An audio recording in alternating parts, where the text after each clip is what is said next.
Hey everyone and welcome to the video. So today I decided to make a Saints Row Iceberg and we're going to go through it together. This will basically be giving you all the information at least I know as a Saints Row fan about the franchise overall, and we're going to start off with the very peak of the iceberg. So without wasting any more time, let's get straight into it. The peak.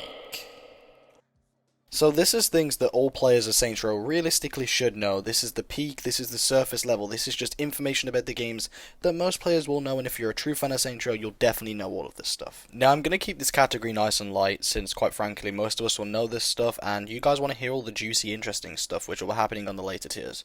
So we're going to start off with the Gat didn't die in Saints Row 3. So Johnny Gat dies at the start of Saints Row 3 according to that game, but then in the next game he gets abducted by aliens, and it kind of explains what happened to him. So if you're someone who's only played Saints Row 3, I guess you would think that Gat technically died in Saints Row 3, but later on in the series he actually does come back to life. So next up we have the CGI disaster. If you were around for the reboot disaster of 2021, you absolutely understand what happened with the CGI. The CGI released and shocked fans around the Saints Row community completely because we all were expecting an older style of game, and unfortunately it was nothing like we had seen or expected before. It was a complete drastic change to the Saints Row formula, and it was hated beyond belief, and in my opinion is the main reason Saints Row's reputation is where it is today. Next up we have the community split. Now if you're in the Saints Row community at all, you practically know this, but quite frankly it's really easy to explain. There is a large portion of the community that only likes the first two games and hates anything after that, and they seem to always be at war with people who enjoy the other games, and then the people who enjoy the other games seem to dislike the people who only like the first two games, and it seems like there is a big community split slash civil war going on 24/7. So finally we have the boss explosion ending in Saints Row 1 being different to what was planned. So, originally for Saints Row 1, Julius was not supposed to be the character that planted the bomb and killed the boss, but due to some lazy animators, it turns out he did because they didn't want to go back and do more mocap, and Volition let them get away with this, so we got an ending that wasn't even planned for the original Saints Row game. Congratulations, you've made it to the peak tier ending of Saints Row. If you knew all this stuff, you are officially a Saints Row fan, and I respect you mildly. Let me know how many down below you got for each category, because I'm really interested to see who knew what. Let's get straight into the next one, which is the lower tier. In this category we're going to be discussing things that the average Saints Row player may not know. Some of you will know some of these things if you're a true Saints Row fan, but this is really going to be a category for true Saints Row fans. If you're not a mega fan of the series, you'll probably learn something new in this. So to start off this category, we're going to talk about Saints Row 4 Prime. Saints Row 4 Prime was the original direction Saints Row 4 was going to go into before it got forced to be a DLC that was expanded upon. So originally Saints Row 4 was going to have its own story and its own way of handling the Saints Row series, but because the company making Saints Row was going under, they decided to basically just expand a DLC into a full-fledged game, which is why we have Saints Row 4, and it's why it shares a lot of attributes with its previous game. So next up we have Bling Bling. Bling Bling was just the original name for Saints Row when it was in its concept phase and when we basically had early prospects of what the game was going to be, but later on it got changed to Saints Row. Following this, we have the GAT Sony deal. So for Agents of Mayhem, GAT was only added because Sony requested it to be added to basically help the sales of the game and the interest of the game. Which is funny because it also became the most viewed trailer for Agents of Mayhem. So the next one we have is the Payday 2 merge. So Payday 2 basically got a DLC which shared a lot of interest with Saints Row the 3rd Remastered, and you can basically dress up as a saint from that game. It's pretty awesome, and it was just a cool collaboration across games. Next up we have a Saints Row 1 Wii port. The Saints Row 1 Wii port was originally going to exist, but unfortunately Microsoft decided that they wanted Saints Row to be an Xbox exclusive, which is why Xbox basically owns the right to the original Saints Row and why it never came to any other platforms like PC or PlayStation. Following this, we have Saints Row Undercover. Saints Row Undercover was a cancelled PSP game of Saints Row 2. It was going to basically be a Saints Row 2.5 set slightly after Saints Row 2, if I can remember right, and it was pretty awesome, but it got cancelled and never came out. Except for when Volition later on, a few years down the line, decided to release the ROM so you could install it yourself and play it. Next up, we have the Mike Watson Tower. Mike Watson was the community manager for Saints Row for a while, but he sadly passed away due to cancer. So in the Saints Row reboot, they decided to have a massive tower named after him with his face plastered all over it, and it's absolutely awesome. A true way of commemorating one of the Saints Row legends. And that pretty much does it for the lower tier. So next we're going to move on to the even lower tier. So congratulations, you knew all of that stuff so far, you're a real Saints Row fan.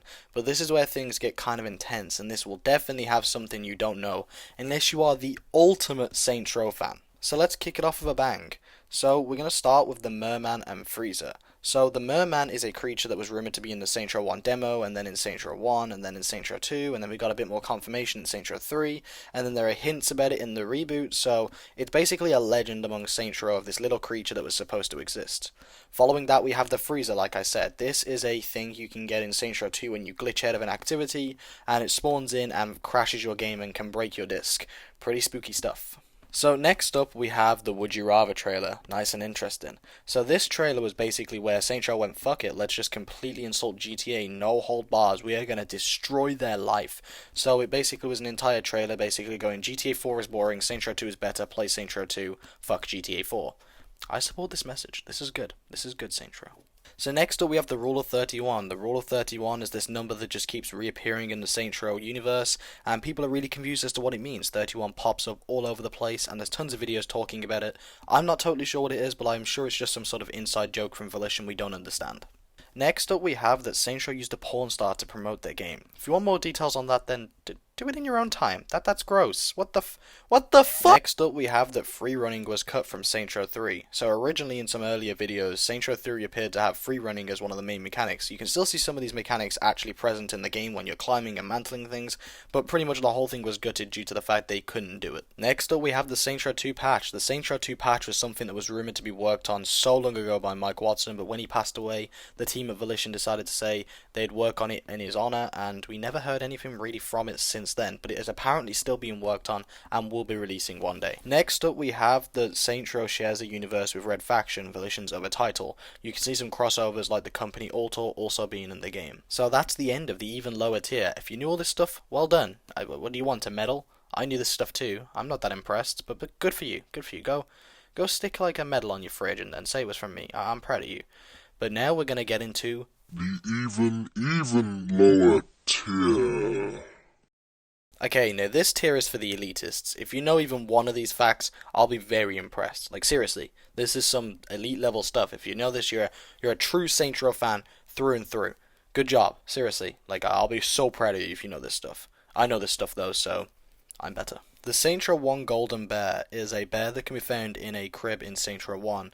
You have to be looking at a very specific angle to even spot this and have it spawn in, but if you shoot it, money flies out of it. This is one of the more well-known, but also secret at the same time Easter eggs. A lot of people in the Saints Row 1 community may know it, but outside of that, it's practically unheard of. The Saints Row rap was a rap where a developer of Saints Row came on stage to announce the new game coming out, and they decided to make their own rap for it. It's beyond awful. I don't know how to describe it. I think I put it at the end of one of my old videos, so go watch that if you want. But it was pretty funny, but it was basically a rap promoting that Saints Row was coming out. Next up, we have the Teenage Mutant Ninja Turtle Easter egg in the reboot. If you go over to a random drain, there is basically just a drawing of 4 turtles climbing out of the sewers. This is honestly one of the more undocumented Saints Row Easter eggs I've seen so far, and I think it's gone pretty unnoticed. Saints Row 1 has what is called bling variants of vehicles. They're a very rare chance to spawn, and they're just slightly modified, improved versions of original cars in the game, but they're super rare and super hard to find, and if you find them, you're super lucky. So finally we have the Genki original origin. So if you want the origin story of the name behind Genki, I'm not going to say Google it, but it's very odd and it involves tentacles, and I don't think I really want to speak any more about it before I have to go back to therapy. But it involves tentacles and it's not natural, not at all. But yeah, that does it for the even lower tier. Thanks. If you knew all of those, I'm very proud of you. If you knew one of those, that's still pretty good, honestly. Some of these aren't the easiest ones. Again, I knew all of them, so yeah, but I'll be honest, we're stretching the limit of what I know here, so now we're going to get on to the really cool ones. So I suppose it's about time we go on to the bottom tier. So starting this one off with a banger, like the last one, we have that the Panteros manufacture a majority of the cars seen in the entire Saints Row universe. The logo they use on their factory is seen throughout the games, and the theory is that they actually manufacture a lot of the cars that are seen for the entirety of the franchise from the very beginning, which is really cool. So next up we have basically just a list of things that are apparently going to be in the works and things that have been rumoured and hinted towards but we never got for the reboot but still could get in the future. Things like multiplayer, cheats, and mod tools.